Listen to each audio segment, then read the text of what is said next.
네, 요한복음 16장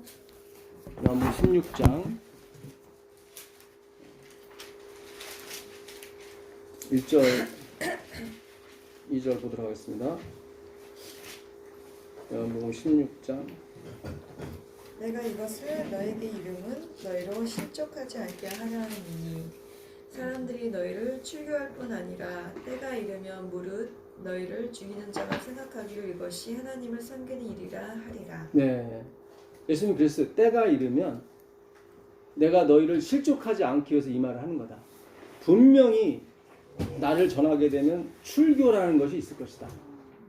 예, 심지어 죽이는 데까지 내어올 수도 있다. 예, 그렇지만 그들이 생각하기를, 그들은 우리를 내모는 사람들은 생각하기를 뭐라 그래요? 아, 이게 하나님을 섬기는 일이라고 오해할 수 있다. 예, 자, 그들이 이런 말을 할 것은 아버지와 나를 뭐죠? 알지 못해서. 이 알다는 게 기노스코인데 본질을 알지 못해서. 그러니까 예수님과 아버지의 본질을 알게 되면 이렇게 하지 않죠. 그렇죠? 예. 오직 너희에게 이 말을 한 것은 너희로 그때를 당하면 내가 너희에게 말한 이것을 기억나게 하려 함이요 처음부터 이 말을 하지 아니한 것은 내가 너희와 함께 있었음이니라. 그렇죠? 이제 예수님 떠나갈 때가 됐으니까 이 말을 하시는 거예요. 예. 자, 지금 내가 나를 보내신 아버지께로 가는데 너희 중에서 나더러 어디로 가는지 묻는 자가 없도다. 7절 보세요. 그러나 내가 너희에게 실상을 말하노니 내가 떠나가는 것이 너희에게 유익이라. 내가 떠나가지 아니하면 보혜사가 너희에게 오시지 아니할 것이요 가면 내가 그를 너희에게로 보내리니. 잘 보세요. 예수님이 너희가 나를 전하게 되면 분명히 출회라는 게 있을 것이다. 그 다음에 뭐가 오냐면 보혜사가 오세요. 아, 제가 오늘 이 말씀을 듣고 굉장히 의미를 받았어요. 그렇구나. 이 순서가 이렇게 되는구나.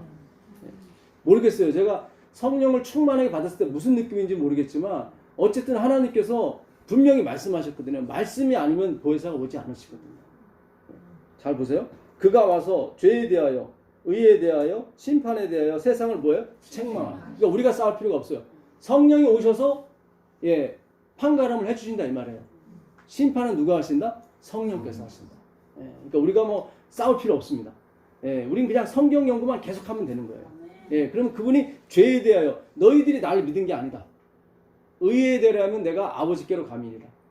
그러니까 의인은 예수님 한 분밖에 없는데 의인이 가셨어요. 그러면 이 세상엔 의인이 없거든. 근데 의인이 너무 많아. 그래서 하나님이 다 죄인이라고 다 말씀을 하시는 거예요. 심판에 대하여라면 뭐죠? 이미 심판을 받았어요. 원수가. 사탄 마귀가. 그걸 말씀하시는 겁니다. 13절 보겠습니다. 12절 보시면 내가 아직도 너희에게 이를 것이 많으나 지금은 너희가 뭐예요? 감당하지 못할 것이다. 그 당시도 하나님이 절제를 하신 거예요. 근데 마지막에는 절제를 안 하시고 말씀을 다 열어주시는 거예요. 감당할 수 있도록. 지금 이 말씀이 감당이 안 되는 말씀들도 있어요. 사실은. 뭐 하나님의 계획, 하나님의 섭리, 하나님의 예정에 대해서 우리가 감당이 안 되는 부분이 있어요. 분명히 하나님께서 이 부분도 확실하게 해주실 겁니다. 나는 태초부터 이 세상을 만들기 전부터 너의 이름이 내 마음속에 있었다. 그 확신으로 우리가 밀어붙이는 겁니다. 하나님이 거기에 반응을 하실 것이고 분명히 따르는 표적과 기사로 우리가 전하는 기별이 맞다고 증언해 주실 거예요. 그것이 안 일어나게 되면 제가 멈춰야 됩니다. 무슨 뜻인지 아시죠? 왜냐하면 성경에 입각해서 제가 말씀드리는 거예요. 제자들이 나가 두루 전파할 때 하나님께서 그 따르는 표적과 이사로 그들의 증언을 확실하게 하셨다고 나오시거든요. 우리는 어떤 걸 요구하는 게 아닙니다. 기사를 요구하는 게 아니라 주님, 우리가 전하는 기별, 우리가 믿는 이 말씀이 맞습니까? 아니라면 이 소리니까 우리가 멈춰야 되거든요. 그렇죠? 하나님께서 응답을 하셔야 되는 것입니다. 그렇죠? 그러나 진리의 성령이 오시면 그가 너희를 뭐죠? 모든 진리 가운데로 인도하시니 그가 스스로 말하지 아니하고 오직 들은 것을 말하며 장래일을 너희에게 알리시리라. 장래일은 예수님이 오시는 일에 대해서 말씀하시는 거예요. 그가 내 영광을 예수 그리스도의 영광인 거예요. 성령께서 오셔서 분명히 더 밝혀주는 거예요. 죄가 뭔지를, 의가 뭔지를. 그리고 예수 그리스도의 영광을 나타내기로 오시는 게 성령님이죠. 그러니까 우리가 가는 길이 맞는 거예요. 이것이. 예. 그가 내 영광을 나타내리니 내 것을 가지고 너희에게 알리겠습니다. 예. 자, 예, 하나 더 보도록 하겠습니다. 요한복음 12장 가보겠습니다. 요한복음 12장 42절. 요한복음 12장 42절. 그러나 관리 중에도 그를 믿는 자가 많되 바리새인들 때문에 드러나게 말하지 못하니 이는 출교를 당할까 두려워함이라. 예. 그러니까 그 당시에도 예수님을 믿는 이 성직자라든가 어떤 그런 사람들이 관리들이 많았어요. 많았는데 출교를 당할까 봐. 그러니까 출교를 당하게 되면 자기 직업도 못하게 되고 이 벌어먹기가 힘들거든요. 아마 이 방송을 듣는 목회자들도 있을 거예요, 분명히. 근데 저를 지지했다가는 이게 큰일 나거든. 자, 여기 보시면은 그 다음에 읽어보세요. 그들은 사람의 영광을 하나님의 영광보다 더 사랑하였더라. 이게 문제인 거예요. 왜 그들이 예수 믿는 걸로 이렇게 공식적으로 하지 않았냐면, 예, 하나님의 영광보다 뭐를요? 사람의 영광을 더 사랑했기 때문에. 예. 진짜 우리가 앞으로 이 말씀을 계속 받게 되면 사람의 영광보다 하나님의 영광을 쫓아가고 있는 것을 여러분이 느끼게 될 것입니다. 예, 그 길이 편하고 좋아요. 비록 세상이 주는 영화는 없지만 되게 좋아요. 평안하고. 예. 자, 요한복음 9장 22절 가보겠습니다.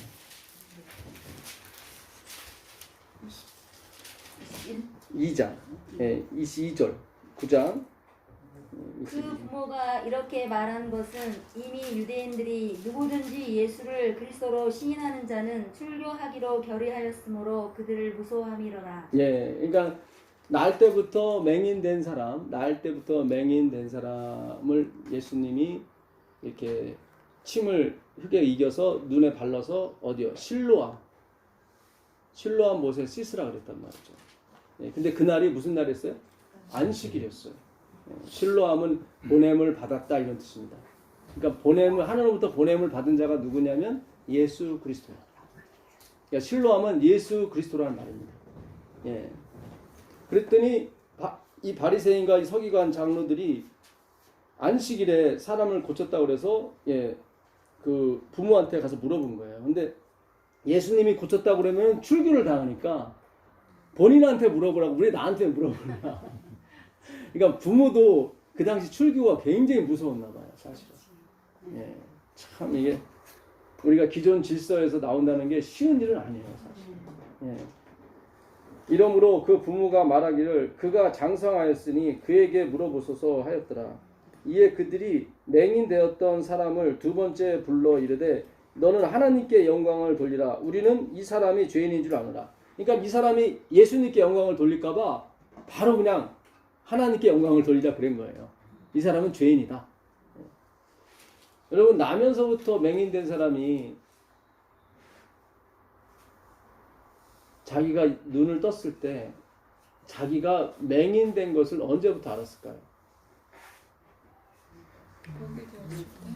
그렇죠. 보게 되었을 때 알았어요. 왜냐면 한 번도 본 적이 없기 때문에. 우리가 회개는 성령을 받아야 회개가 되는 거지 내가 회개해야 성령이 오는 게 아니에요. 그가 눈을 떴을 때 내가 전에 맹인이었구나. 이걸 아는 거예요.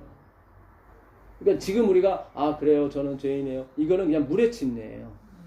성령의 침례를 받아야 뼛속 깊이 나는 진짜 바라볼 것이 없는 사람이구나.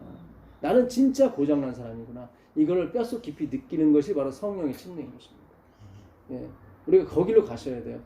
예. 그래야 우리가 무슨 기적을 일으키든 어떤 역사가 일어나든 우리에게 영광이 오질 않고 다 하나님께 가게 되는 것입니다. 예. 대답하되 그가 죄인인지 내가 알지 못하나 한 가지 아는 것은 내가 맹인으로 있다가 지금 보는 그것이니이다. 그들이 이르되 그 사람이 내게 무엇을 하였느냐? 어떻게 내 눈을 뜨게 하였느냐? 대답하되 내가 이미 일렀어도 듣지 아니하고 어찌하여 다시 듣고자 하나이까. 원래 한번 불렀다가 쫓아냈거든요. 다시 두 번째 부른 거예요, 맹인은. 당신들도 그의 제자가 되려 하나이까. 그들이 욕하여 이르되 너는 그의 제자이나 우리는 모세의 제자라. 하나님이 모세에게는 말씀하신 줄을 우리가 알거니와. 그러니까 여기서부터 그들이 율법주의라는 게 드러나는 거예요. 율법은 모세로 말미암아 주었다고 그랬잖아요. 그렇지. 은혜와 진리는 예수 그리스도로 말미암아 주신 것이고. 근데 그들은 예수의 제자가 아니라 모세의 제자라고 하는 것은 역시 자기들이 율법을 신봉하는 거예요.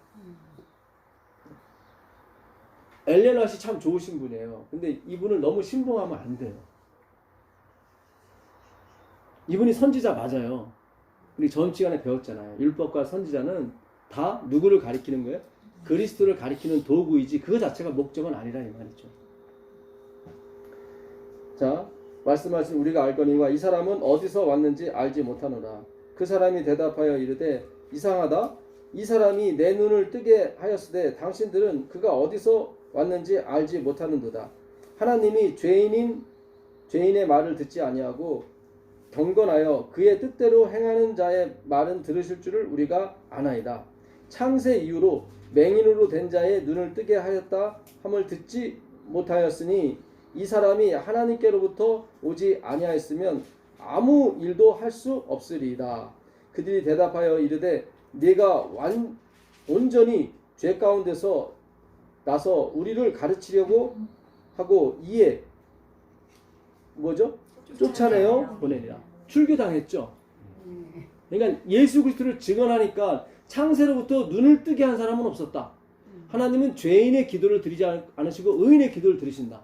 그러니까 이분이 기도를 들으시고 내 눈을 뜨게 하신 것은 이분은 진짜 하늘에서 오신 분이 맞다. 그랬더니 쫓아내버렸어요. 출교당한 거죠. 그렇죠. 부모들은 출교를 안 당하려고 애를 쓴 거죠. 근데 이 사람은 출교를 당했어요. 아까도 16장에서 분명히 예수님이 그랬죠. 나를 증거하게 되면 너희가 출교를 당할 것이다. 그러나 두려워하지 말아라. 그러면서 진리의 성령이 바로 오시죠. 잘 보세요. 보호막이 있다가 보호막이 거치니까 예수님이 직접 보호를 하시는 거예요. 우리가 교단 안에 있었을 때는 교단과 교회가 보호막이 됐었죠. 그렇죠. 근데 출교를 당하니까 이제는 예수님이 직접 우리를 보호하셔야 돼요. 직접 인도하셔야 돼요. 예. 자, 그랬더니 어떻게 해요? 방금 출교를 당했더니 그 다음에 읽어보세요. 예수께서 그들이 그 사람을 쫓아냈다 하는 말을 들으셨더니 그를 만나사 이르시되 내가 인자를 믿느냐? 대답하여 이르되 주여 그가 누구시오니이까 내가 믿고자 하나이다. 예수께서 이르시되 내가 그를 보았거니와 지금 너와 말하는 자가 그이니이다. 이르되 주여 내가 믿나이다 하고 절하는지라. 예.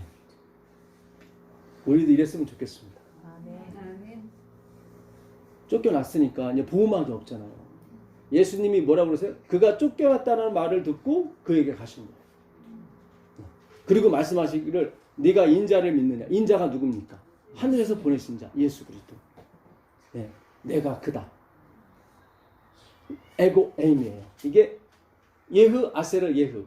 모세가 여호와의 그 떨기나무 아래서 당신이 누구십니까? 그랬을 때 나는 스스로 있는 자.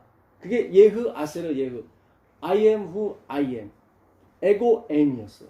지금 그 똑같은 말을 하시는 거예요. 내가 그다. 에고 에임이. 내가 스스로 있는 자다. 그가 쫓겨났다는 말을 듣고 그가 간 게 아니라 예수님이 찾아오신 거예요. 네. 내가 그다. 나를 믿느냐? 믿습니다. 구원을 얻은 거예요. 그리고 예배를 드린 거예요. 절했다는 게 예배를 드렸다는 거예요. 네. 우리에게도 이와 같은 은혜가 있기를 빌겠습니다. 네. 이건 제 욕심이 아니고 정말 우리가 전하는 우리가 받아들인 이 기별이 맞다면 하나님께서 직접 이제는 관할해 주셔야 돼요. 분명히 성경에도 그렇게 돼 있잖아요. 그렇죠? 너희가 출애를 당할 때 염려하지 말아라. 진리의 성령을 내가 보내줄 거다. 네, 그가 너희를 모든 진리 가운데로 인도하실 것이다. 그가 내 것을 가지고 내 영광을 가지고 일하실 것이다. 그렇죠? 다시 이 맹인에게 예수님이 찾아오셔서 하시는 말씀이 내가 그다 그러죠. 내가 그다. 내가 그다. 이래서 재림 운동이 마무리되는 것입니다. 예. 자, 요한복음 1장 5절부터 8절까지 한번 들어보겠습니다. 빛이 어둠에 비치되 어둠이 깨닫지 못하더라. 하나님께로부터 보내심을 받은 사람이 있으니 그의 이름은 요한이라. 그가 증언하러 왔으니 곧 빛에 대하여 증언하고 모든 사람이 자기로 말미암아 믿게 하려 함이라. 그는 이 빛이 아니요 이 빛에 대하여 증언하러 온 자라. 네. 제가 이 성경을 읽으면서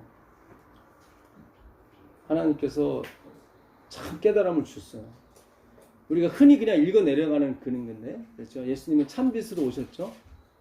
예. 여러분 빛은 어때요? 보여요? 안 보여요? 어떤 면에서 보이죠. 예, 그러니까 안 보긴 하지만 빛이 이렇게 비치니까 보이잖아요, 사실은. 예, 그러니까 어둠도 보이는 거죠. 새카맣게. 그렇죠. 그러니까 우리가 예수 그리스도가 빛이란 말이죠. 빛이면은 보면 되거든요. 근데 5절에 빛이 왔을 때 어둠이 알아요, 몰라요? 그러니까 빛은 보는 게 아니라 이 말이에요. 그러면서 요한이 뭐라고 그러냐면 8절에 나는 빛이 아니요 이 빛에 대하여 뭐예요? 증거하러 왔다. 그래요. 빛은 어떻게 알아요? 증거하는 사람이 있어야 알아요. 그 얘기를 하는 거예요. 빛은 눈에 보여야 되거든요. 근데 우린 다 보려고 그랬단 말이죠. 근데 이 진리는 설명되어지는 거라 이 말이에요. 증거해야 된다 이 말이에요. 그 얘기는 설명이 된다 이 말이에요. 설명이. 많은 바리새인들은 기적을 일으켜라, 뭘 해라, 보이라고 그랬죠. 빛은 보는 게 아니라 설명되어져야 되거든요. 그래서 가라사대 아마르가 내는 거예요. 태초에 하나님이 가라사대로 가는 거예요. 왜냐면 설명되어야 이게 일어나거든요.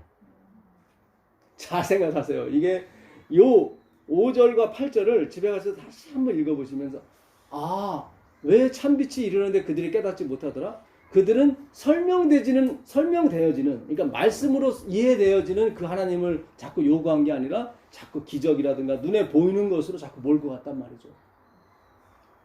분명히 하나님이 표적과 기사로 이 말씀을 증언해 주는 건 맞아요. 그러나 그것이 중심은 아니에요. 보조 재료지 다. 그래서 이 성경, 이 예수 그리스도는 증거되어야 되는 거지 눈에 보이는 게 아니에요. 저 사람이 이렇게 변했대. 그런 거 아니라니까요. 우린 다 그렇게 왔잖아요. 거듭나셨어요? 자꾸 눈에 자꾸 보이려고 하잖아요. 그런 게 아니라 증거라니까요. 마르투리아, 이 증거는 증언을 말해요. 그러니까 설명을 말해요. 진리는 설명되어지는 거예요. 자, 이제 제가 하나하나씩 설명을 해볼게요. 자, 예레미야 11장 가보겠습니다. 예레미야 11장.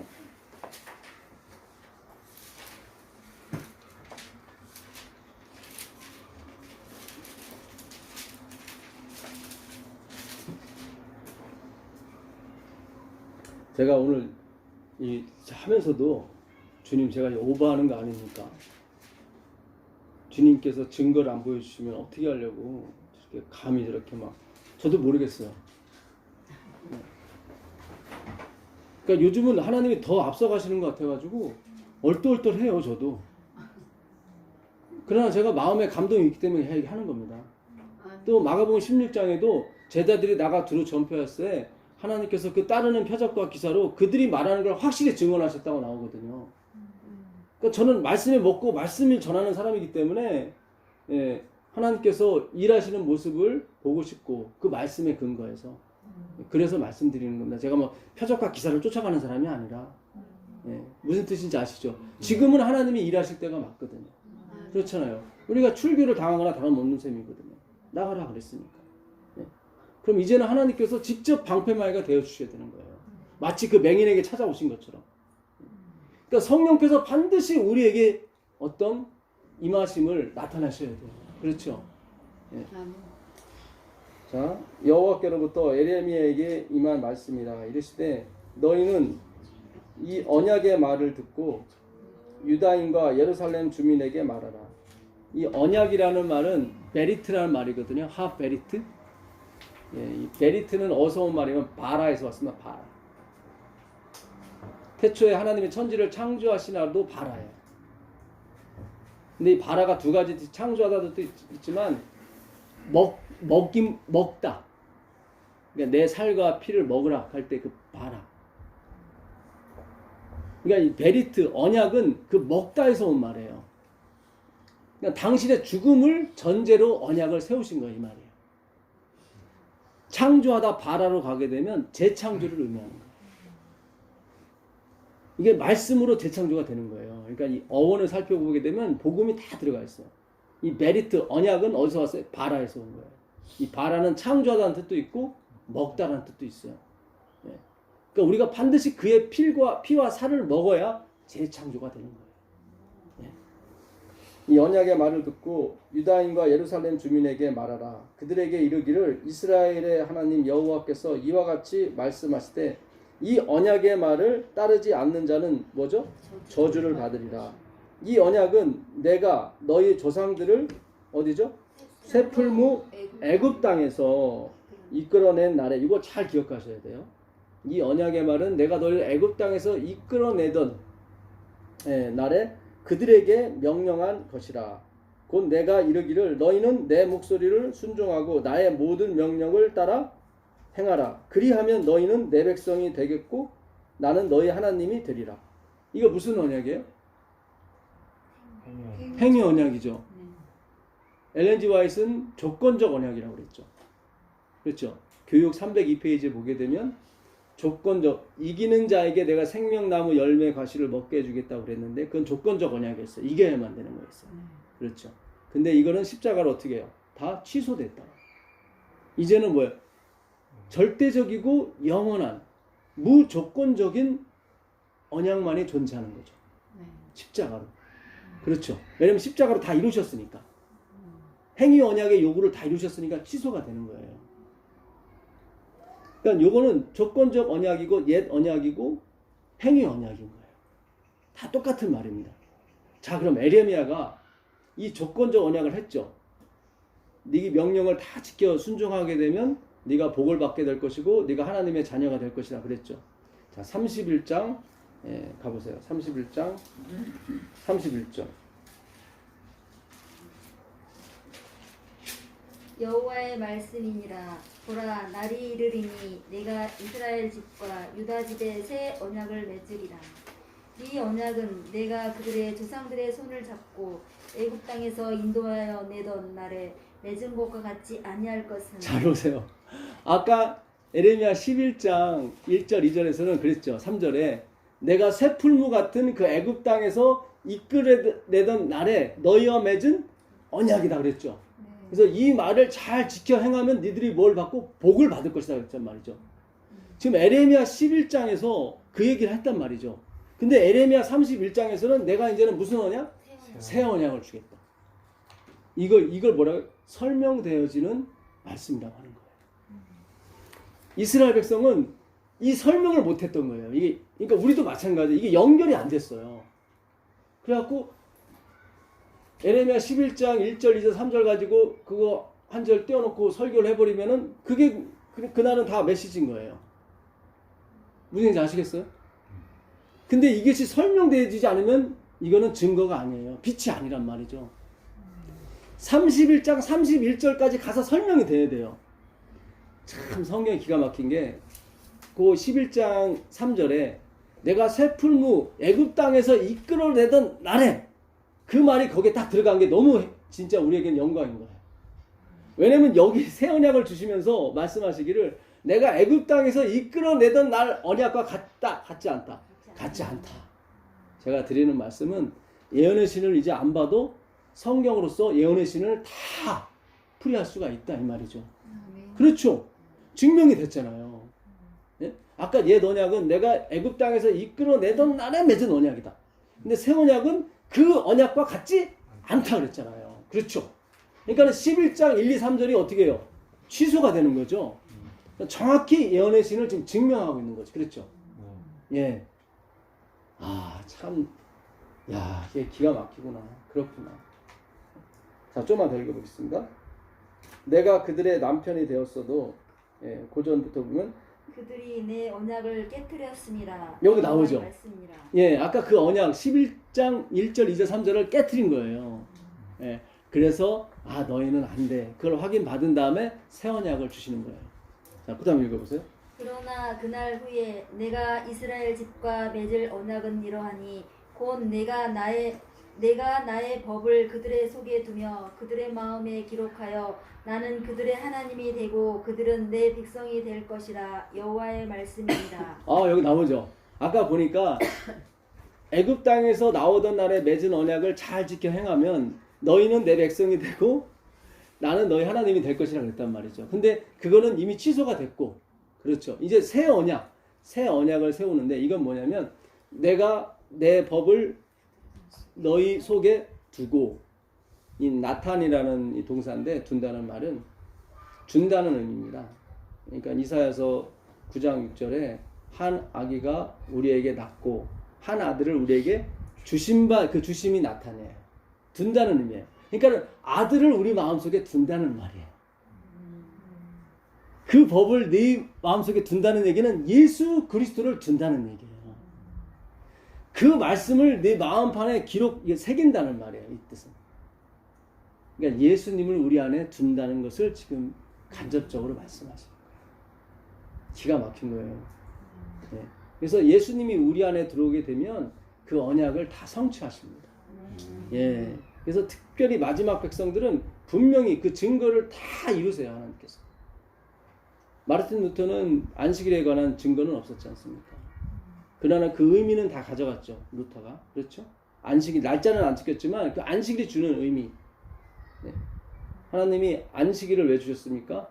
내가 다 만들었다는 거예요. 그래서 너희는 그날에 아무것도 안 했다. 그래서 우리가 안식일에 아무것도 안 하는 거예요. 내가 너희를 애굽 땅에서 이끌어내던 날에 너희는 한 일이 아무것도 없다. 그래서 신명기 5장 15절에 그래서 안식일을 지키라는 거예요. 안식일에 아무 일도 하지 말라는 거예요.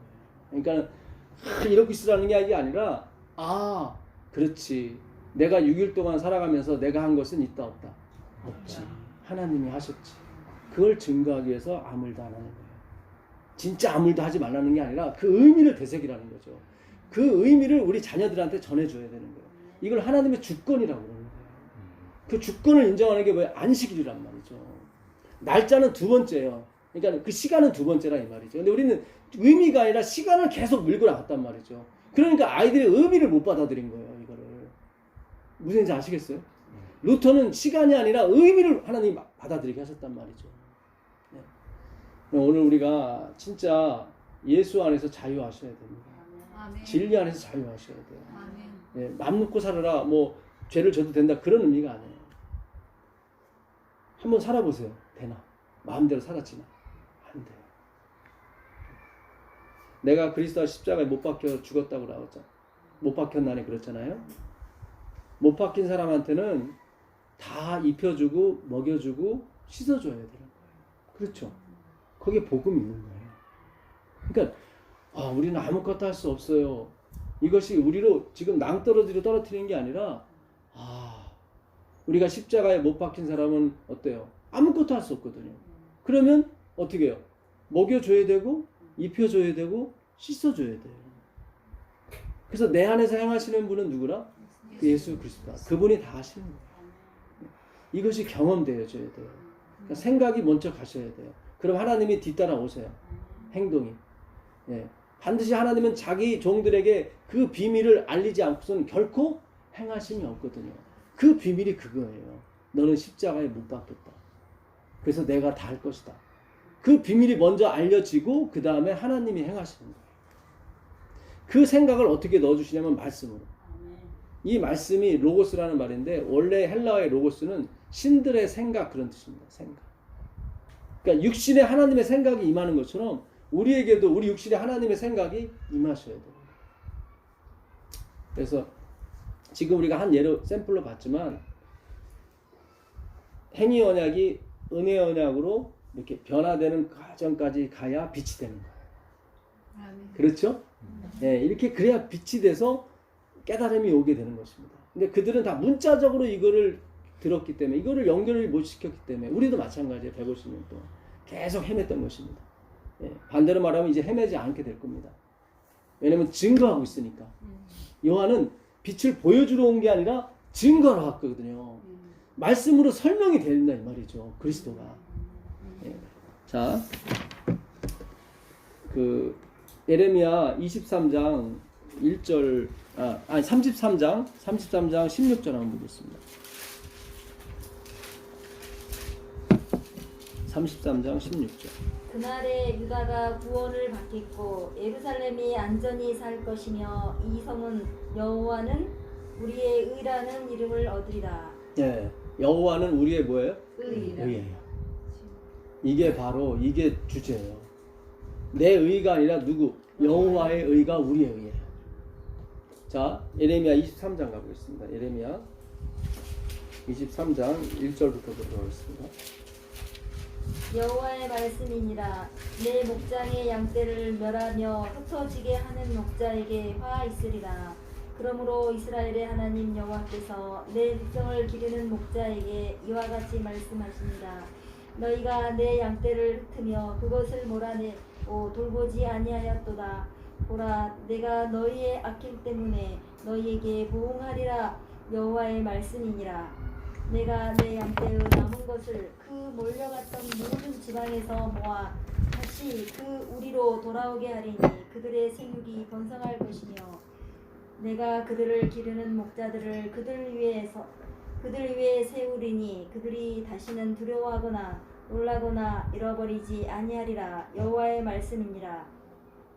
여호와의 말씀이니라. 보라, 때가 이르리니 내가 다윗에게 한 의로운 가지를 일으킬 것이라.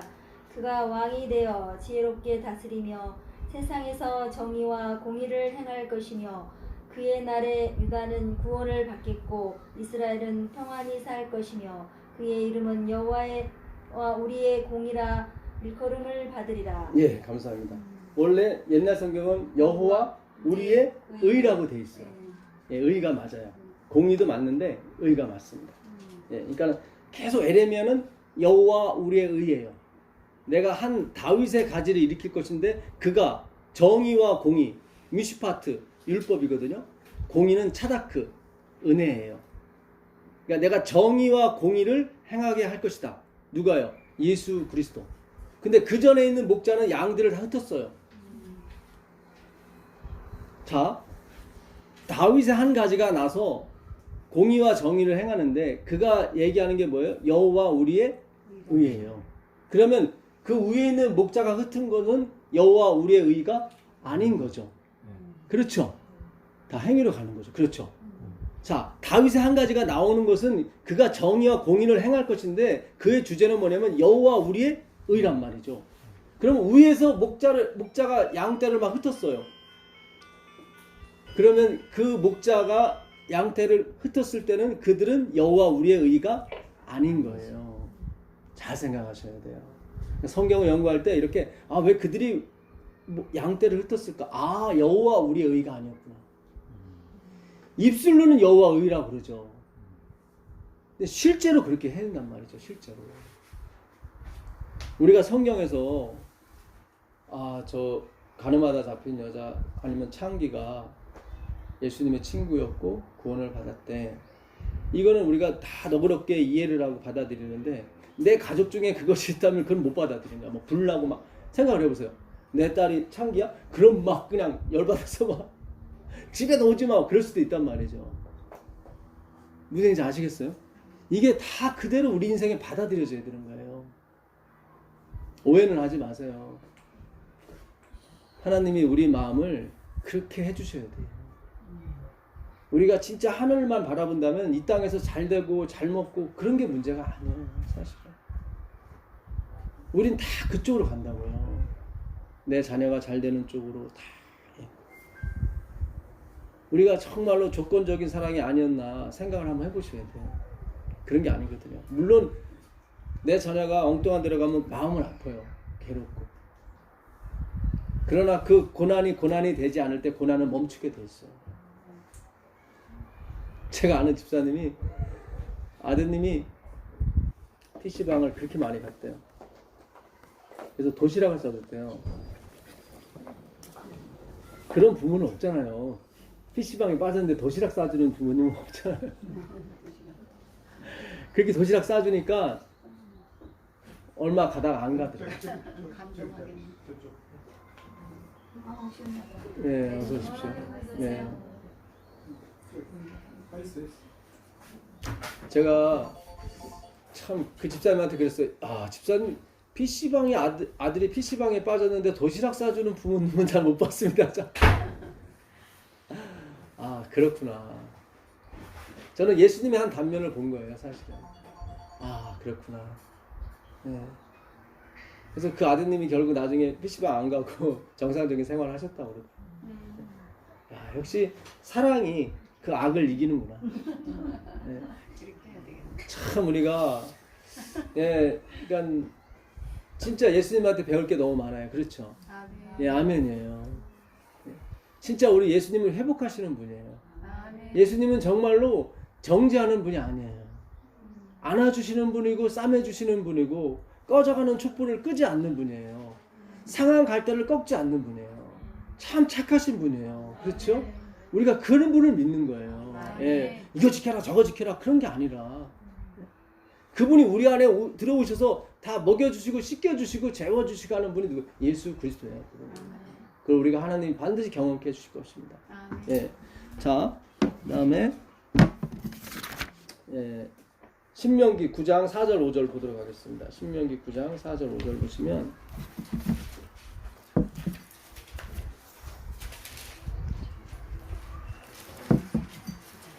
신명기 9장 4절 5절입니다.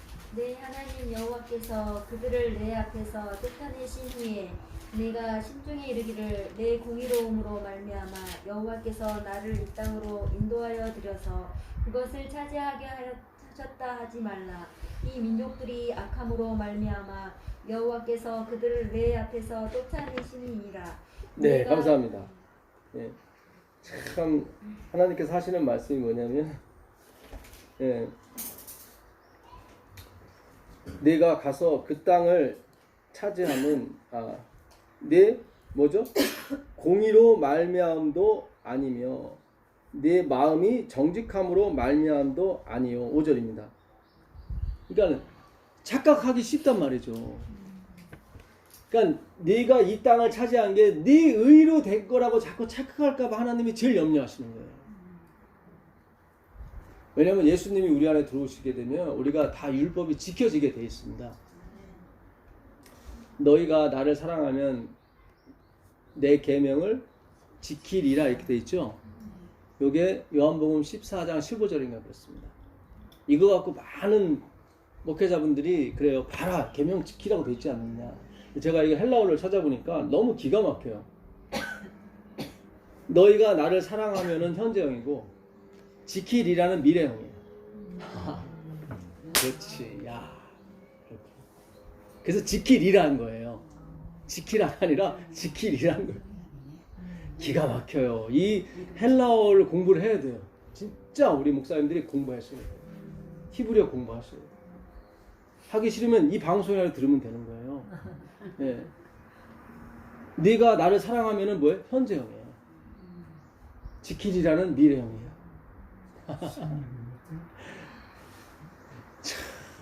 그렇지. 한 하나님 맞구나. 너 나 사랑해? 그럼 지금 당장 지켜. 그런 게 아니에요. 네가 나를 사랑하면 그게 지켜지게 될 거야. 미래. 내 계명을 지키라. 사마르라고 전에 말씀드렸죠. 테레오. 그 사마르는 뭐다? 웨이팅이라는 뜻이 있다고. 주님은 늘 기다리세요. 내 사랑을 받아줄 때까지 기다리십니다. 어거지로 안 하세요. 네.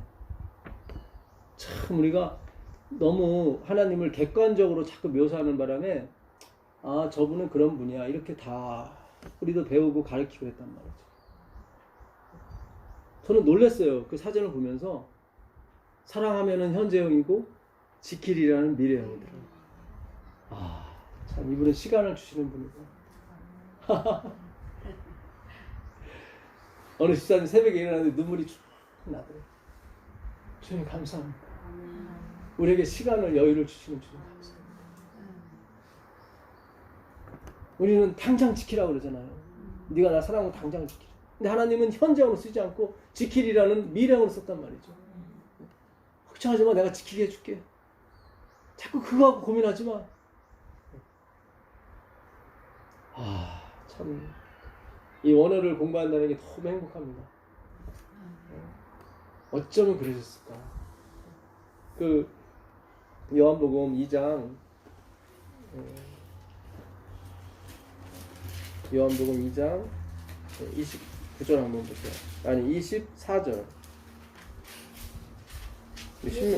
예수는 그의 몸을 그들에게 의탁하지 아니하셨으니 이는 친히 모든 사람을 아시니요 또 사람에 대하여 누구의 증언도 받으실 필요가 없겠으니 이는 그가 친히 사람의 속에 있는 것을 아셨음이니라. 네, 여기 보게 되면 예수님은 그 누구의 증언도 받을 필요가 없고 누구한테도 의탁하지 않으셨어요. 그 의탁한다는 게 믿는다는 거예요. 근데 여기는 다 미완료를 썼습니다. 그러니까 미완료는 뭐냐면 과거, 현재, 미래가 다 똑같다는 얘기예요. 그러니까 하나님은 영원토록 우리를 믿지 않아요. 하나님이 우리를 믿어버리면 우리가 부담감이 있잖아요. 그렇잖아요. 그 신뢰를 깨트리지 않을. 근데 하나님은 미완료를 쓴 거예요. 거기다가 에 피스티 n, 그러니까 앞에 엡실론하고 뒤에 n이 붙으면은 미완료예요. 네. 그러니까 우리는 언제나 똑같다 이 말이에요. 우리는 언제나 하나님이 우리를 보살펴줘야 되는 사람이에요. 하나님은 우리의 증거를 원하지 않아요. 우리를 알기 때문에. 그 기노스코, 기노스코 n 이렇게 돼 있어요. 그것도 미완료예요. 그러니까 나는 너희가 과거, 현재, 미래를 다 안다. 내가 너희한테 바라는 게 있다 없다? 없다. 참 이게 너무 기가 막힙니다. 그렇죠? 예수님은 우리한테 부담을 안 주시려고 그래요. 그러니까 문법에 이게 다 나와 있어요, 사실은. 근데 그거를 연구할 때마다 너무 기가 막힌 거예요. 이분이 대체 누굴까? 화이트는 우리가 그분을 영원히 알아도 모른다는 거예요. 일부분밖에 모른다는 거예요. 그래서 하나님은 내가 너한테 은혜를 베풀 때 자꾸 오해하지 말아라. 내가 좀 그래도 깨끗한 걸 아시고 앞으로 아시고 이렇게 하셨나 봐. 그런 게 아니에요. 자, 다시 신명기 넘어가 보세요. 신명기 7장 6절 7절 보세요. 신명기 7장 6절 7절 보세요. 너는 여호와 내 하나님의 성민이라. 내 하나님 여호와께서 지상 만민 중에서 너를 자기 기업의 백성으로 택하셨나니 여호와께서 너희를 기뻐하시고 너희를 택하심은 너희가 다른 민족보다 수요가 많기 때문이 아니니라. 너희는 오히려 모든 민족 중에 가장 적으니라. 네, 그러니까 하나님이 이스라엘을 택한 원인은 없다 이거예요. 뭐가 많아서 택한 것도 아니고 가장 적기 때문에 원인이 없다는 은혜다. 그냥 내가 너희를 택한 건 그냥 은혜다.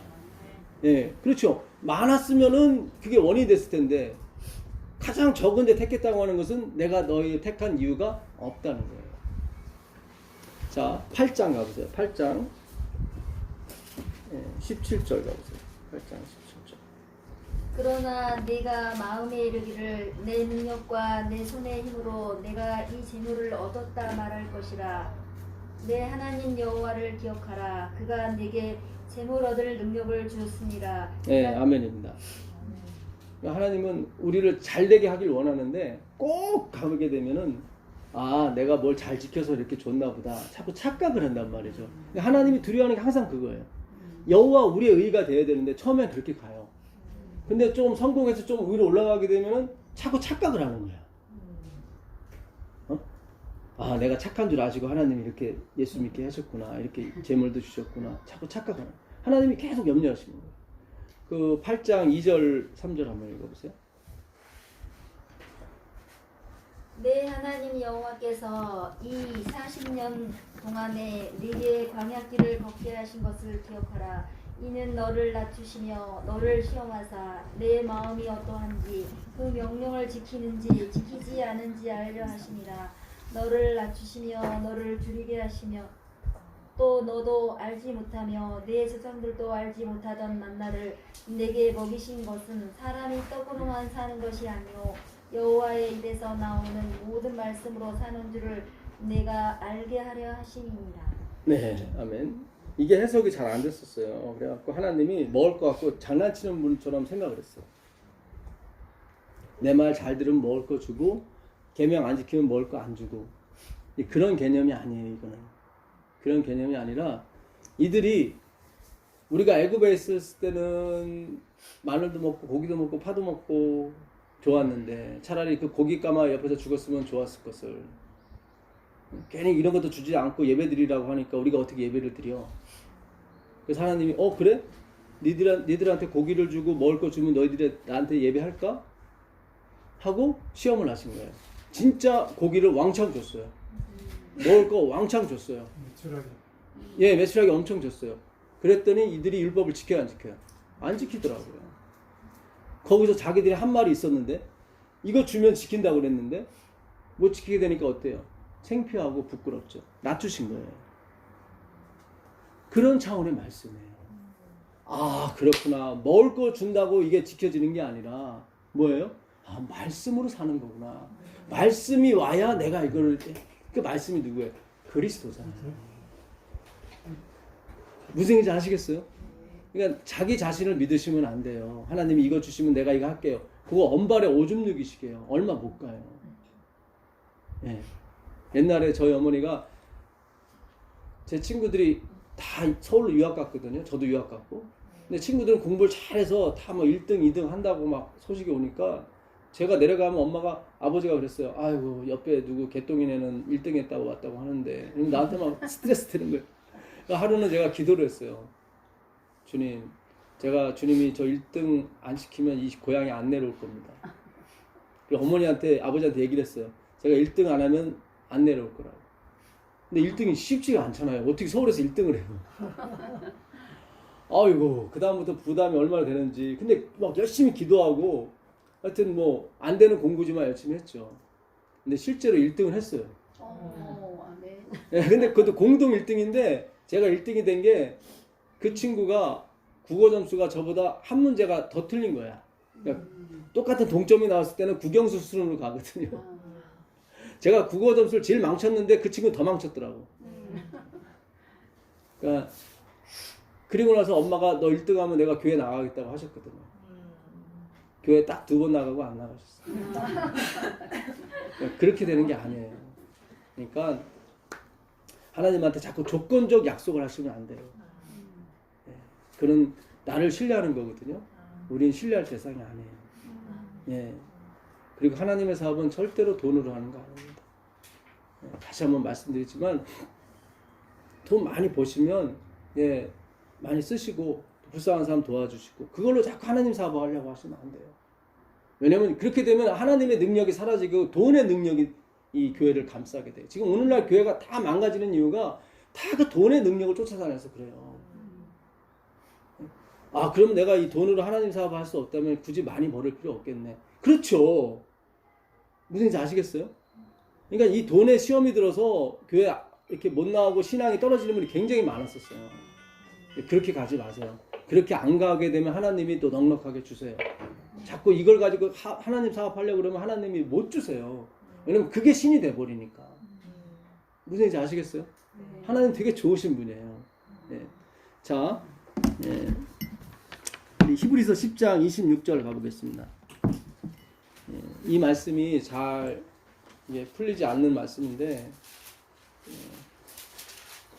우리가 진리를 아는 지식을 받은 후 짐짓 죄를 범한즉 다시 속죄하는 제사가 없고 오직 무서운 마음으로 심판을 기다리는 것과 대적하는 자를 태울 명렬한 불만 있으리라. 모세의 법을 폐한 자도 두세 증인으로 말미암아 불쌍히 여김을 받지 못하고 죽었거든 하물며 하나님의 아들을 짓밟고 자기를 거룩하게 한 언약의 피를 부정한 것으로 여기고 은혜의 성령을 욕되게 하는 자가 당연히 받을 형벌은 얼마나 더 무겁겠느냐. 네. 너희는 생각하라. 네. 무섭죠? 이 구절을 잘 이렇게 해석을 그동안 못했어요, 사실은. 그래가지고 이걸 막 행위로 가기도 하고, 조심해라. 또 죄 지면 더 이상 죄가, 용서가 없댄다. 그렇죠? 여기에서 보게 되면 우리가 진리를 아는 지식을 배운 후 짐짓 죄를 범한 즉 다시 뭐죠? 속지 않은 제사가 없고, 위에서 말하는 죄가 무슨 죄냐면 하나님이 흘리신 피를 부정하게 보는 죄를, 그 죄를 말하는 거예요. 아까 29절에 그렇죠. 하나님이 흘리신 그 언약의 피를 부정한 것으로 여기는 자의 받을 형벌이 얼마나 중하겠냐 나오는 거죠. 여러분, 십자가의 은혜로 다 도말되는 거지 하나님이 더 한번 죽여주셔야 되는 게 아니에요. 침례를 많이 받는다고 되는 문제가 아니에요. 이 문제는. 자, 오직 무서운 마음으로 심판을 기다리는 것과 대적하는 자를 태울 맹렬한 불만 있으리라. 모세의 법을 폐한 자도 두세 증인으로 말미암아 불쌍히 여김을 받지 못하고 죽었거든. 이게 무슨 뜻이냐면요, 모세의 법에 안식일을 범하면 뭐하라고 그랬어요? 죽이라고 그랬거든요. 그러니까 모세의 법을 폐한 자는 뜻이 뭐냐면 모세의 법을 어긴 자를 얘기하는 거예요. 그래서 두세 사람이 와서 증인을 서요. 아, 이 사람이 안식일을 범하는 걸 내가 봤다고. 그럼 뭐예요? 죽임을 당하거든요. 근데 그 모세의 법은 율법이죠. 율법에서 생명이 나와야 안 나오죠? 안 나오잖아요. 생명이 안 나오는 율법을 범했을 때도 당연히 죽었거든. 생명이 나오는 그 하나님의 법, 그 십자가의 법을 부정한 것으로 여기는 자의 받을 형벌이 어떠하겠느냐, 그 얘기를 하는 거예요. 지금 모세의 법을 강조하는 것이 아니라 지금 십자가의 법을 망가뜨리는 그 사람들에 대해서 하나님이 그냥 놔두지 않겠다는 얘기예요. 지금. 자, 보겠습니다. 몇 절? 예, 29절입니다. 하물며 하나님의 아들을 짓밟고, 여기 나오죠. 자기를 거룩하게 한 언약의 피죠. 그렇죠. 행위가 아니라, 율법이 아니라. 그러니까 모세의 율법은 생명이 없는데도 그걸 어기면 죽임을 당했거든. 육적으로 말씀드리는 거예요. 예? 누구를 살인했다. 그래서 뭐 며느리와 잠자를 했다. 그럼 죽이라고 그랬거든. 두세 사람 증인으로 말하면 모세의 법을 폐한 자가 그 얘기를 하는 거예요. 그 사람도 당연히 죽었거늘. 그렇죠. 근데 그 모세의 법은 생명의 법이 아니죠. 왜냐면 은혜와 진리는 예수 그리스도라고 그랬으니까. 네. 근데 그 생명의 법을 폐한 자도 죽임을 당했거늘. 진짜 생명의 법, 그 예수 그리스도, 그렇죠. 그 언약의 피, 그것을 뭐예요? 언약의 피를 부정한 것으로 여기고 은혜의 성령을 욕되게 하는 자가 당연히 받을 형벌은 얼마나 더 무겁겠느냐. 너희는 뭐하라? 생각하라. 아, 이렇게 성경이 풀리는 거예요. 근데 이 구절을 갖고 막 엉뚱하게 쓰시는 분들이 많아요. 그런 게 아니에요. 계속 지금 히브리 기자는 십자가만 높이는 거예요. 그분의 언약의 피. 예, 그 생명의 법도 아닌데 그 생명의 법을 어긴 사람도 당연히 죽었거늘. 진짜 생명의 피, 언약의 피를 부정한 거기다 섞는 사람. 그런 사람이 받을 형벌이 얼마나 무섭겠느냐. 아, 참.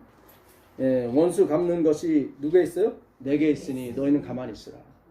예. 자, 히브리서 6장 4절이 또 우리에게 큰 고민거리였습니다.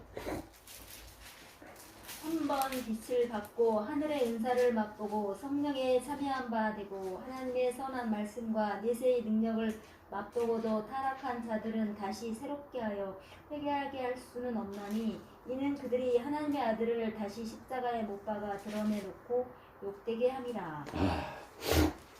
이것도 봐라. 한번 새롭게 받고 죄를 지면 절대 용서가 없어. 근데 제가 이 구절을 읽으면서 과연 이게 나한테 해당되는 건지 한번 이렇게 스스로 물어봤어요. 잘 보세요. 4절부터 보게 되면 한 번 빛을 받고 하늘의 은사를 맛보고, 여기서 걸렸어요. 제가 하나님 하늘의 은사를 저한테 주신 게 뭐죠? 한 번 비침을 받았다는 건 이해할 수 있어요. 내가 비침을 받았으니까. 우리 모두가 그렇지 않습니까? 근데 하늘의 은사를 받았다는 게 뭐예요, 대체? 뭐 예언하는 은사?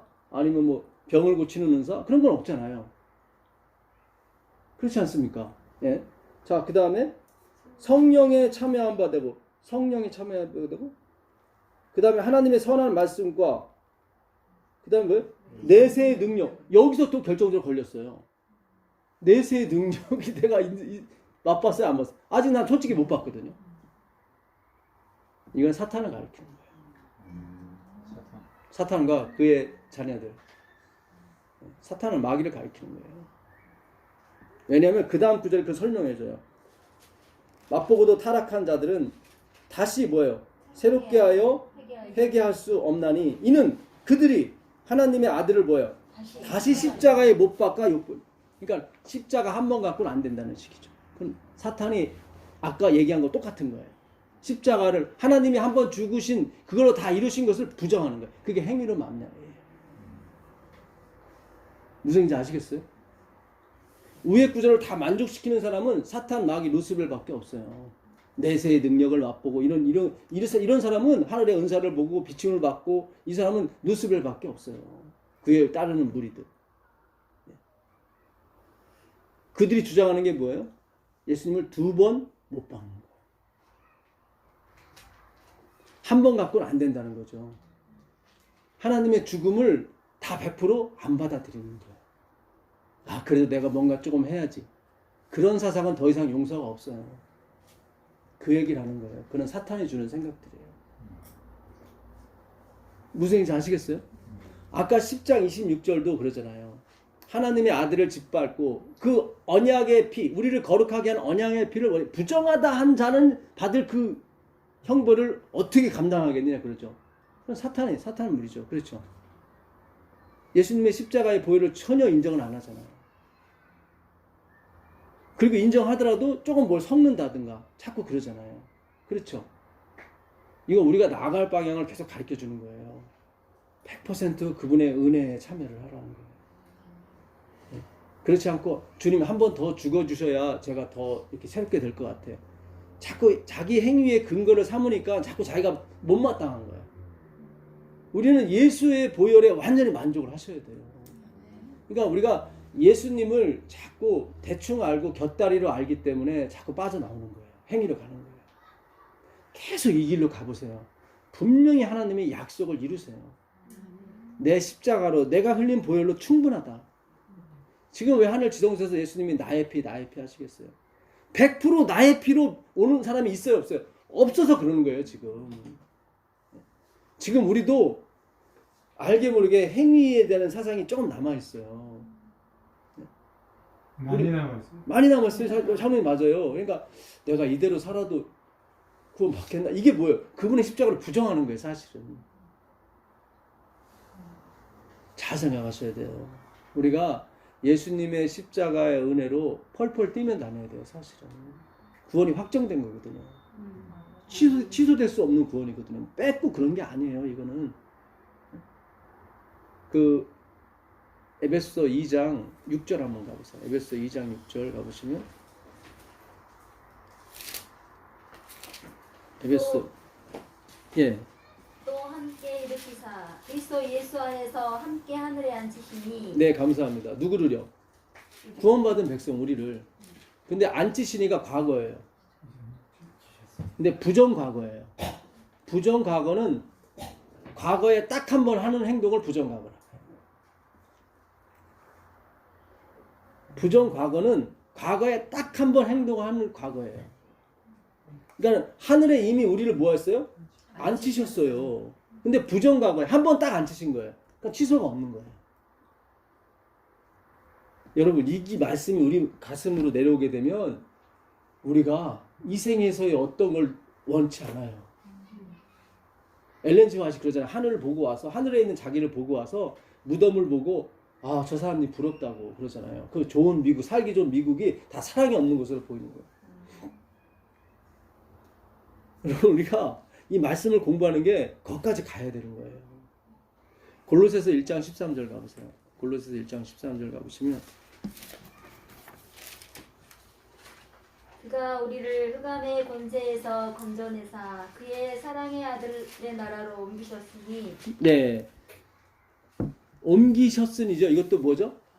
이것도 부정과거예요. 그의 사랑의 나라로 우리를 옮기셨대. 과거예요.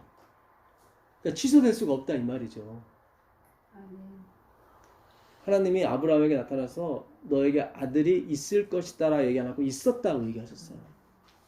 그 원형이 과거형이거든요. 히브리어는 다 원형이 과거형이에요. 그 과거형에다가 이 일자 와우를 붙이게 되면 미래형이 돼요. 그러니까 원형은 다 과거형이에요. 그래서 그분이 한 말은 무조건 이루어지게 돼 있어요. 왜냐면 과거형이기 때문에. 네 아들은 이미 있었다 해요. 그러니까 어딘가 있어요, 아들이. 그걸 가져오는 거기 때문에 뭐 아브라함이 믿든 안 믿든 그건 일어날 일들이에요, 사실은. 우리가 그 믿음까지 가셔야 돼요. 마지막 남는 무리는 반드시 눈으로 보는 것이 아니라 이게 설명으로 증언으로서 그것이 확신이 되시게 돼 있어요. 네, 왜냐면 하나님은 마지막 침례 요한을 기다리신다고 그랬거든. 예, 이 마지막 백성을 가르치고 하나님께 인도할 이 마지막 재림 사업을 할 침례 요한의 무리를 하나님은 기다리고 준비하고 계신다고 그랬어요. 네. 그래서 반드시 이 설명되어지는 증거의 말씀으로 다 확인을 받게 돼 있습니다. 그래서 성경 공부가 계속 있어야 되는 거예요. 아까 장로님 기도할 때 말씀하셨지만 화익분도 그랬어요. 왜 오늘날 우리 교인들이 성경에 대해서 무지한가? 왜 이렇게 성경 공부를 안 하려고 하는가? 그것은 사탄이 성경을 연구해버리면 자신의 정체가 드러나기 때문에 다 연구 못하게 합니다. 예. 지금 우리가 계속 공부하다 보면 무엇이 죄고 무엇이 사탄이고 무엇이 의고 그것이 구분이 되기 시작해요. 그걸 구별하는 능력, 성령의 은사라고 하는 것입니다. 예. 자, 좀만 더 가보겠습니다. 예. 갈라디아서 2장 19절 한번 보세요. 갈라디아서 2장 19절. 내가 율법으로 말미암아 율법에 대하여 죽었나니 이는 하나님에 대하여 살려 함이라. 네, 내가 율법에 대해서 뭐 어떻게요? 죽었죠. 하나님에 대해서 살았고요. 로마서 6장에 가보시면 재미난 구절이 있는데 비슷한 구절이 있습니다. 로마서 6장 14절 가보세요. 죄가 너희를 주장하지 못하리니 이는 너희가 법 아래에 있지 아니하고 은혜 아래에 있음이라. 그런즉 어찌하리요? 우리가 법 아래에 있지 아니하고 은혜 아래에 있으니 죄를 지으리요? 그럴 수 예. 없느니라. 감사합니다. 10절 한번 다시 보겠습니다. 10절 보시면 그가 죽으심은 죄에 대하여 단번에 죽으심이요 그가 살아계심은 하나님께 대하여 살아계심이니 이와 같이 너희도 너희 자신을 죄에 대하여는 죽은 자요 그리스도 예수 안에서 하나님께 대하여는 살아있는 자로 여길지어다. 네.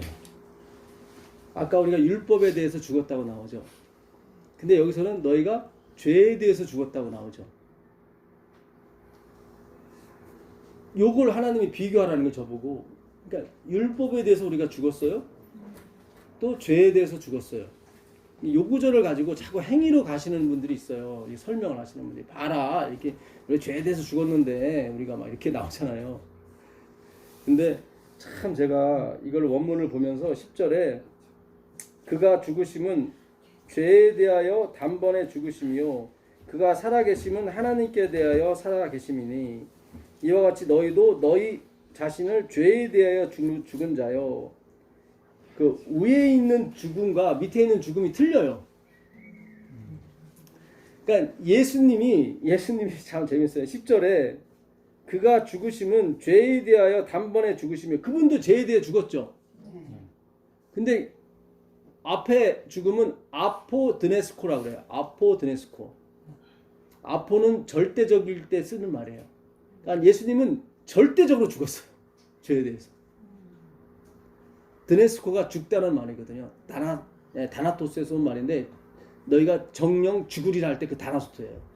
너희가 저 선악과를 먹는 날에는 정령 죽으리라. 그 단어가 이 드네스코예요. 근데 아포드네스코는 뭐냐면 절대적으로 죽었다는 거예요. 그 요한계시록에 그리스도의 계시라 그랬을 때 아포칼립소라고 그러거든요. 칼립소는 뭐냐면 이게 드러내는 걸 말해요. 이게 벌거벗기는 걸 말해요. 아포가 들어가면 절대적으로 벌거벗겨진. 그러니까 성경은 자기 자신을 예수님을 완전히 드러낸 책이 성경이라 이 말이에요. 그게 요한계시록이에요, 사실은. 아포칼립스 계시라는 것이 자기를 멀리 본다는 개념이 아니라 그것도 우리가 해석을 잘못한 거예요. 멀리 본다는 게 요한계시록은 그게 아니라 예수 계시록이에요.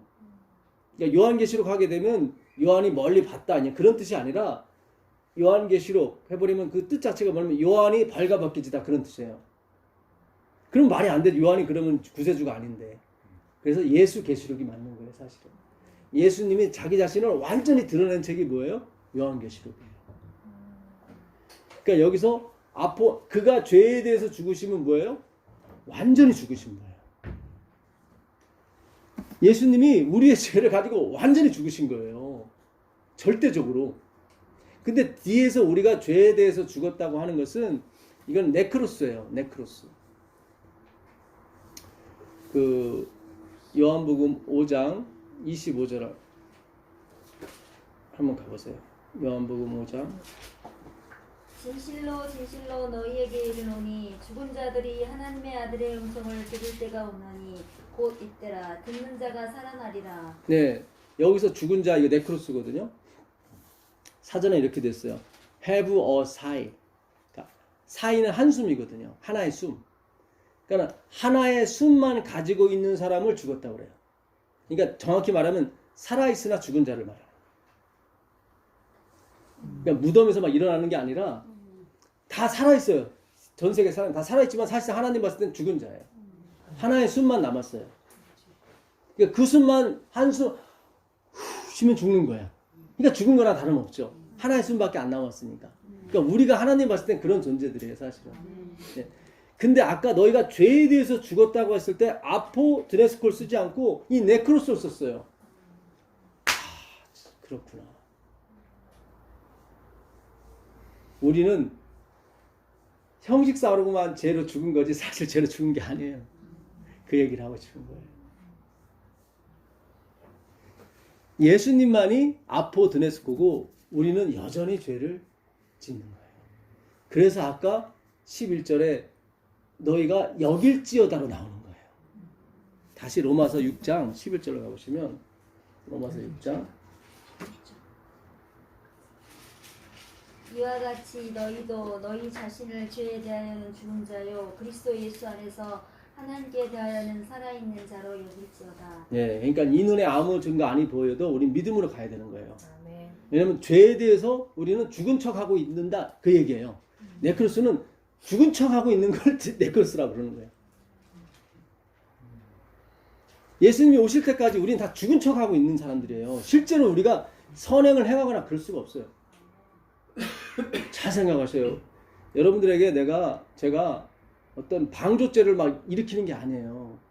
하나님은 우리를 통해서 분명히 선한 일을 하세요.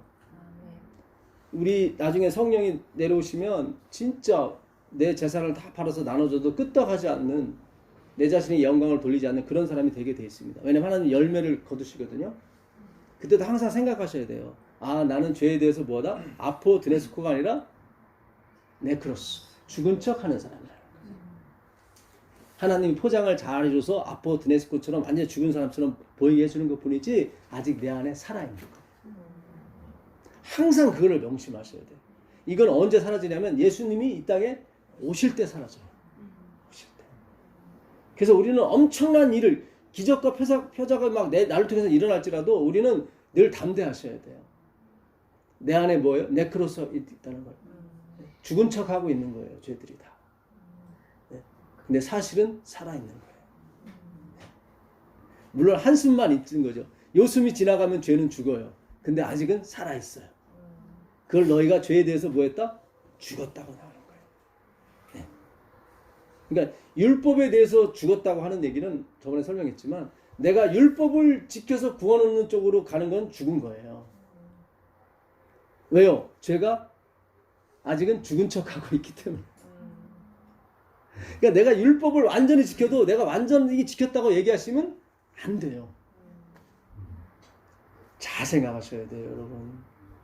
예, 로기조마에 그냥 여겨주는 거예요. 계속 그러잖아요. 자신을 죄에 대하여는 죽은 자요 그리스도 예수 안에서 하나님께 대하여는 산 자로 여길지어다 나오잖아요. 이걸 간주한다는 표현이거든요. 간주. 그러니까 원래는 아닌데 된 것처럼 생각해 주는 것 뿐이에요. 그러니까 우리가 이 땅에서의 기쁨은 다 제한적이에요. 다 제한적이라고요. 기쁨은 있긴 있는데 다 제한적이에요. 그러니까 진짜 막 미치고 팔짝 뛸 정도로 좋아하는 그런 건 없어요. 근데 마음에 어떤 평안함은 있어요. 예. 죄송합니다. 제 말이 좀 격해져서 이해해 주십시오. 우리가 이 생각을 잘 생각하셔야 돼요. 그래야 성령이 오셔도 나 성령 받았다, 받지 이런 말이 안 나와요. 계속 네크로스 상태가 되거든요. 죽은 척 하고 있는 거예요, 다들.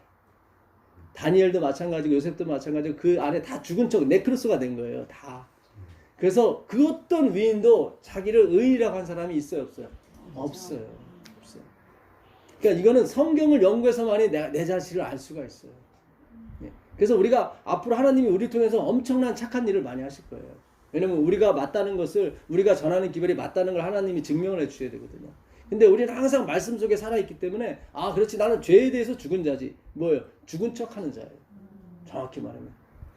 그래서 우리는 하나님 앞에서 자랑할 수가 있어요, 없어요? 없어요. 왜냐면 죽은 척 한 게 살아나면 우린 다 발각이 돼버리거든요. 무슨 뜻인지 아시겠어요? 네. 참 성경이 기가 막혀요. 그래서 원문을 공부를 하셔야 돼요, 사실. 그래서 아까 예수님이 죄에 대해서 단번에 죽으신 건 뭐예요? 완전히 죽은 게 맞아요. 그분이 완전히 청소를 하셨어요. 제거하셨어요. 근데 우리는 아직까지 죽은 척하고 있는 상태가 가는 거예요. 예. 그러나 반드시 없어질 거예요. 반드시. 예. 그 언약을 믿고 가는 것입니다. 그래서 지금부터 우리가 그걸 믿고 가셔도 돼요. 그러나 항상 생각하기를 뭐예요? 나는 잠자고 있는 상태지 내 죄가 죽은 거는 아니다. 그러니까 이걸 이해를 못했기 때문에 계속 죄에 대해서 죽은 자가 어떻게 또 죄를 져? 이렇게 한단 말이죠. 예. 우리를 구원하신 건 맞는데 우리가 아직 죄의 습관에 대해서 남아있다 이 말이죠. 잘 생각하셔야 돼요. 이게 성경이 되게 깊어요. 그러니까 하나님이 죄를 완전히 맞아요. 근데 나한테는 아직까지 육체가 이게 남아있기 때문에 죄의 습관은 아직 남았어요. 그 습관은. 그래서 간혹 우리가 이래도 내가 구원받을 수 있겠어? 이런 의심이 자꾸 드는 거예요. 왜냐면 이게 숨 쉬는 게 느껴지거든. 이게 하나 있으면 남아있거든, 이 죄가. 어차피 살아있긴 맞아요. 무슨 뜻인지 아시겠어요? 그래서 그동안 우리가 성경 연구를 해온 게 다 이 방향이었어요, 사실은. 그래서 제가 nothingness다, 우리는 아무것도 못한다 했던 것이 내 죄가 아직까지 뭐예요? 네크로스. 완전히 죽은 게 아니에요. 죽은 척 하고 있는 것 뿐이에요. 그래서 드러나지 않는 거지. 이 죽은 척 한 게 얼마든지 내가 그리스도를 이렇게 다윗이 그러잖아요. 다윗이 밧세바를 범한 게 화이트분이 정확히 얘기를 한 거예요. 그의 시야에서 누구를 놓쳤냐면 예수님을 놓쳤어요. 그 바람에 바로 밧세바한테 간 거예요. 바로 살아나는 거예요, 이게. 바로 살아나는 거예요. 그러니까 우리가 끝까지 예수님을 붙들고 가셔야 되지. 지금 가면 행복하죠, 우리가. 그렇잖아요. 그래서 내가 완전한 사람 착각할 수 있어요. 그럴 때 시야를 놓치는 거예요, 시야에서. 그럼 바로 본성이 막 튀어나오기 시작해요. 나도 모르게. 나중에 나단이 와서 가르쳐줄 때까지 몰라요, 다윗이. 그렇죠. 예. 막 설명을 해줘, 막. 100마리 가지고 있는 사람이 한 마리 양을 다 잡았다. 그러니까, 그럼 죽여야 된다고. 그러니까 나단이, 그게 당신이라. 그때야 깨닫죠. 그러니까 참, 진짜 옛날에는 예수님이 아까 그랬잖아요. 내가 더 이상을 말하지 않겠다. 왜냐면 너희가 감당하지 못할 거기 때문에.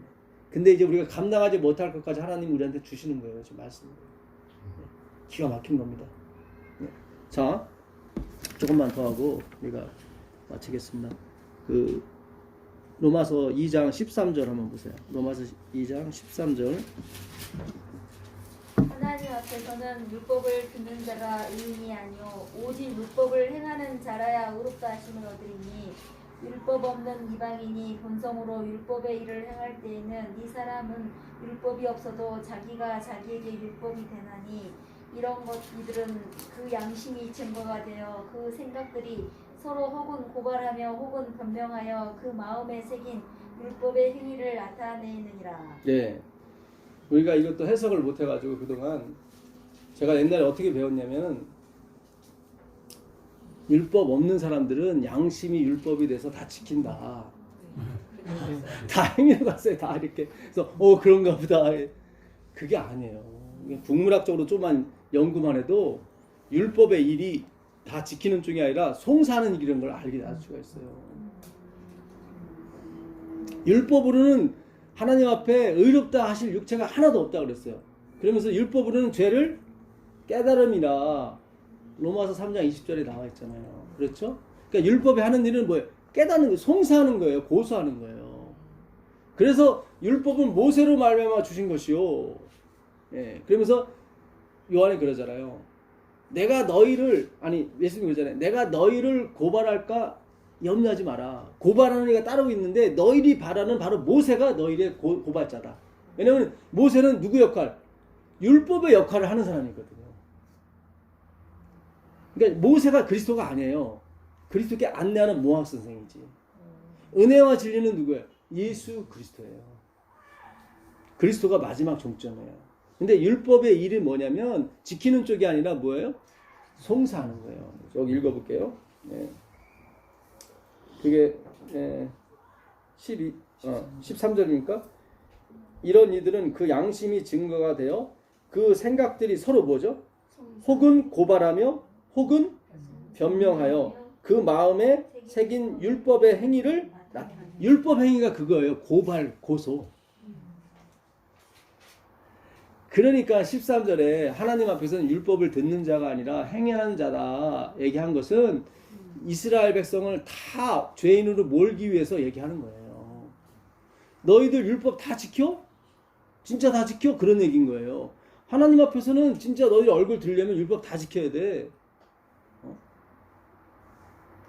그래서 23절이 나오는 거예요. 23절 보세요. 23절. 율법을 자랑하는 내가 율법을 범함으로 하나님을 욕되게 하느냐? 기록된 바와 같이 하나님의 이름이 너희 때문에 이방인 중에서 모독을 받는도다. 여기 보세요.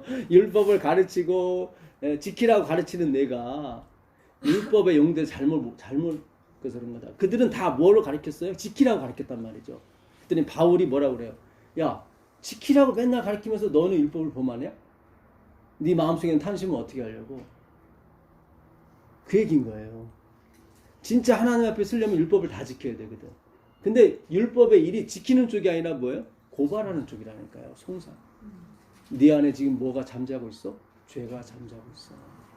그 잠자고 있는 그 죄성, 고장난 부분을 지금 예수님이 지성소에서 고쳐주시는 작업을 하고 있는 거예요. 먼저 죽은 사람, 다니엘부터 다 고쳐주시는 거예요.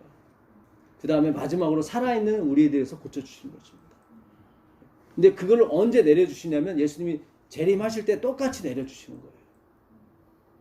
이번 주 교과 녹음한 거 들어보면 아시겠지만 화이트분이 거룩한 육체는 없대요. 이 땅에. 거룩한 육체가 있는 날은 예수님이 재림하는 날밖에 없대요.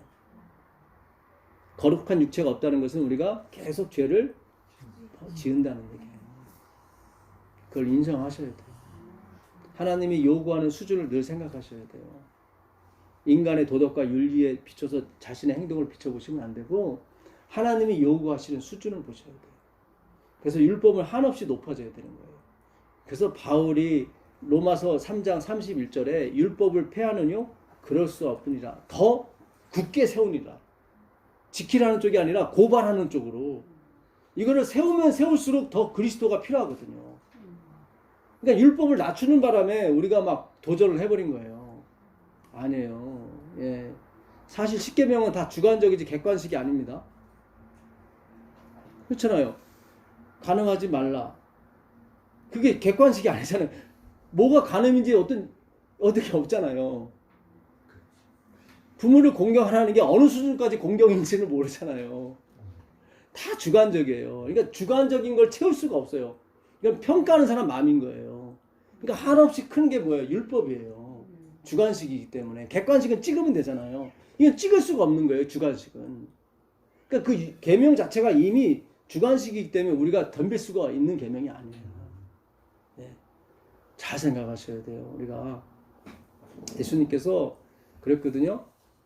오리를 가라면 십리를 가라고. 그 당시 로마 법상 로마인이 식민지 백성한테 가자면 오리는 무조건 가야 돼요. 예수님 십리를 권하셨어요. 속옷을 벗어달라면 겉옷까지 다 빨개 벗으라는 얘기거든요. 그걸 누가 해요?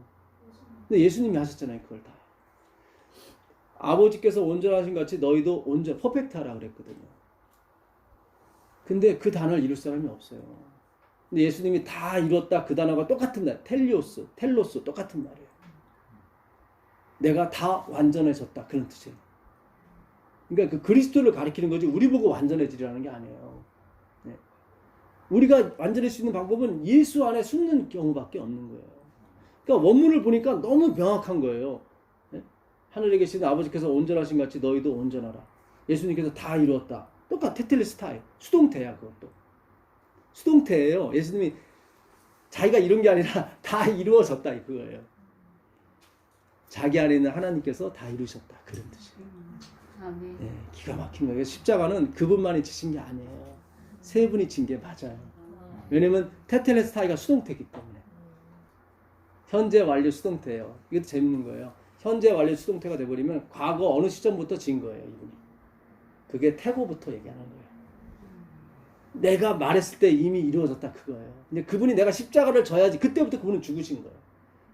현재 완료는 과거 어느 시점부터 계속 이어온 게 지금까지 이어온 거를 현재 완료라고 해요. 근데 이게 수동태예요. 그러니까 예수님이 자기 몸만 빌려드린 거고 나머지 두 분이 다 해서 이루신 거예요.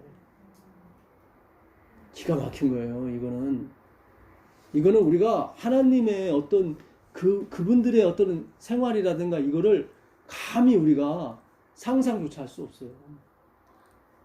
그래서 하늘에 가서 이걸 다 연구해봐도 끝이 없대요. 근데 이거를 우리가 객관식으로 풀었단 말입니다. 그동안. 아, 예수님이 십자가 돌아가셨대, 구원받았대. 그런 개념이 아니에요. 그래서 이거를 나눠줄 수가 없어요. 공부한 사람만이 가져가는 거예요. 이걸 어떻게 나눠줘요? 예수 천당 불신주? 그건 무슨 나눠주는 거예요. 자, 조금만 더 가보겠습니다. 계시록 14장 12절 가보세요. 계시록 14장 12절. 성도들의 내가 여기 있나니 그들은 하나님의 계명과 예수에 대한 믿음을 지키는 자니라. 네, 여기 두 증인이 나오죠. 하나님의 계명과 예수의 믿음, 이게 두 증인입니다. 그렇죠? 예, 그래서 하나님의 계명 이거는 구약이고 예수 믿음은 신약인 거예요. 예, 화이트부인은 예수의 증거나 예수 믿음이나 같은 말이라고 해석을 하시더라고요. 그러니까 예수의 증거는 뭐예요? 예수 당신이 증거한 말. 그게 신약이잖아요. 구약도 물론 마찬가지지만 직접 인간이 되셔서 오신 거는 신약이잖아요. 그렇죠? 예, 그래서 예수 믿음은 그거예요. 내가 다 이뤘다. 예. 자, 누가복음 16장 30절 가보세요. 누가복음 16장 30절. 누가복음 16장 30절입니다. 이르되 그렇지 아니하니이다. 아버지 아브라함이여 만일 죽은 자에게서 그들에게 가는 자가 있으면 회개하리이다. 이르되 모세와 선지자들에게 듣지 아니하면 비록 죽은 자 가운데서 살아나는 자가 있을지라도 고난을 받지 아니하리라 하였다 하시니라. 네, 여기도 보게 되면 나사로와 부자와 나사로 얘기인데 두 사람이 죽어서 한 사람은 지옥, 한 사람은 천국에 갔는데 막 지옥에 가서 부자가 막 먹지도 못하고 마시지도 못하고 막 고난을 당하니까 내 형제 다섯이 있는데 다섯은 모세오경이라고 말씀드렸죠. 예, 그러니까 율법을 하나님처럼 생각하고 믿는 다섯 형제한테 가서 이 죽은 사람이 가서 얘기하면 회개하리다 그랬단 말이죠. 근데 성경을 말하기를 회개는 그렇게 오는 게 아니라 하나님부터 와야 되는데 하나님이 어떻게 오시냐면 율법과 증거로 오시나요 말이죠. 여러분 예수님은 반드시 두 증인을 통해서 우리 마음판에 들어오게 돼 있어요. 아까 내 법을 너희 속에 두고 내 법을 내 마음판에 새긴다고 말씀하셨죠. 그게 두 증인이에요. 반드시 성경 연구를 통해서만이 예수님을 증거할 수 있어요. 그래서 율법과 선지자인 거예요. 반드시 성경 연구를 하셔야 돼요. 반드시. 제가 아니라도 반드시. 왜냐면 모세가 그래. 죽었다 살아오는 사람이 올실지라도 회개가 안 된다. 하나님 허락지 않으신다. 어떻게 권고를 받냐면 뭐예요? 모세와 선지자, 율법과 선지자예요. 하나님의 계명과 뭐예요? 예수 증거예요.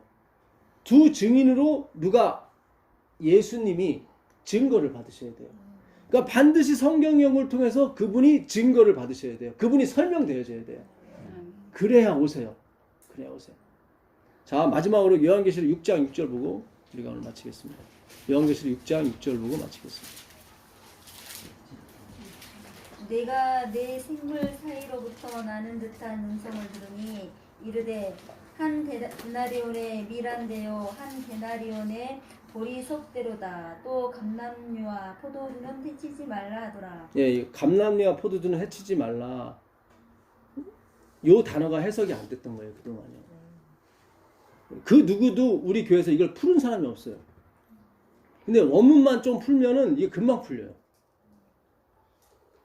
이게 건드리지 말라는 거예요. 부당하게 거래하지 말라는 거예요. 잘 보세요. 밀이 비싸요? 포도주가 비싸요? 포도주가 훨씬 비싸죠. 밀이 비싸요? 기름이 비싸요? 기름이 훨씬 비싸죠. 지금 밀 한 대 한 데나리온이에요. 한 대라고 하면 이만큼 얘기하는 거예요. 요게 그 당시 1인 노임이야. 하루 일당이에요. 그러면 많아요, 적어요? 아주 적은 거죠. 한 대 갖고 그냥 자기 혼자 먹으면 끝나는 거잖아요. 그러니까 오늘날 따지면 10만 원인 셈이에요. 한 데나리온은 10만 원이에요. 그러면 이 밀이 귀한 거예요, 흔한 거예요? 귀한 거예요. 5절 보니까 저울로 달아서 팔아, 밀을. 얼마나 가뭄이 심했으면. 그러니까 밀도 제대로 사지 못하는데 밀도 제대로 사지 못하면서 뭐를 넘보지 말아라? 감람나무와 포도주는 아예 살 생각도 하지 말아라. 그러니까 어느 청년이, 내가 알지도 못하는 청년이 나한테 와서 장인어른 그 따님을 저에게 주십시오. 그러면 뭐라고 하시겠어요? 안 돼. 그렇죠. 예.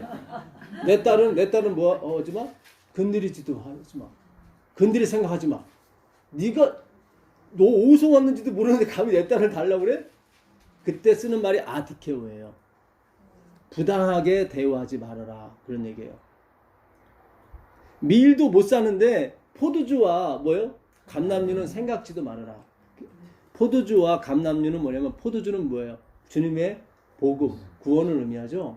그 다음에 기름, 감람류는 성령을 의미하죠. 그렇죠?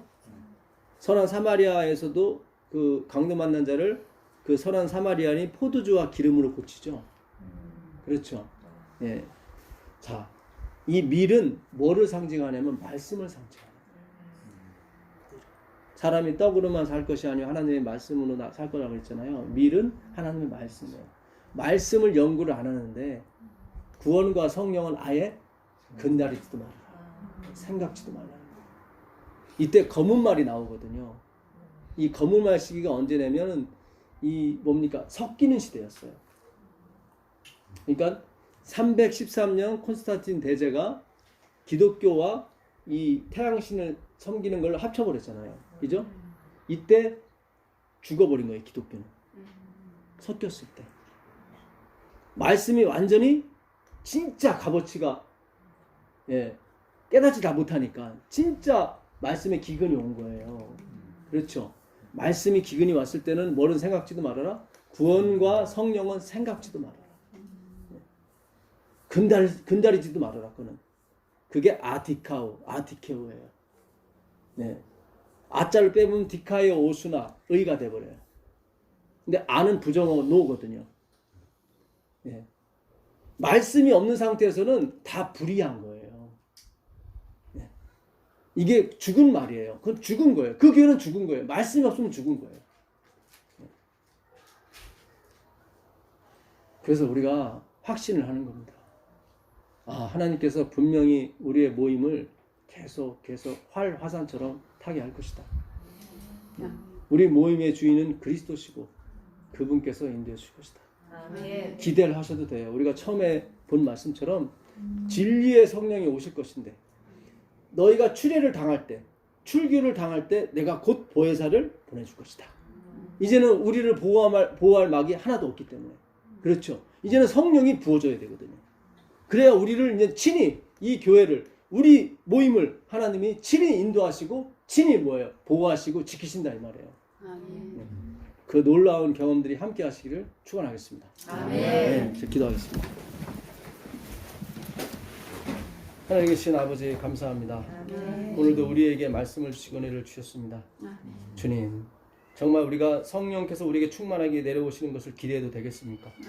우리가 시골에 내려간 것도 아니고 우리가 하나님께 뭐 충성을 다하고 우리 재산을 다 바친 것도 아닌데 우리에게 정말 성령을 부어주시겠습니까?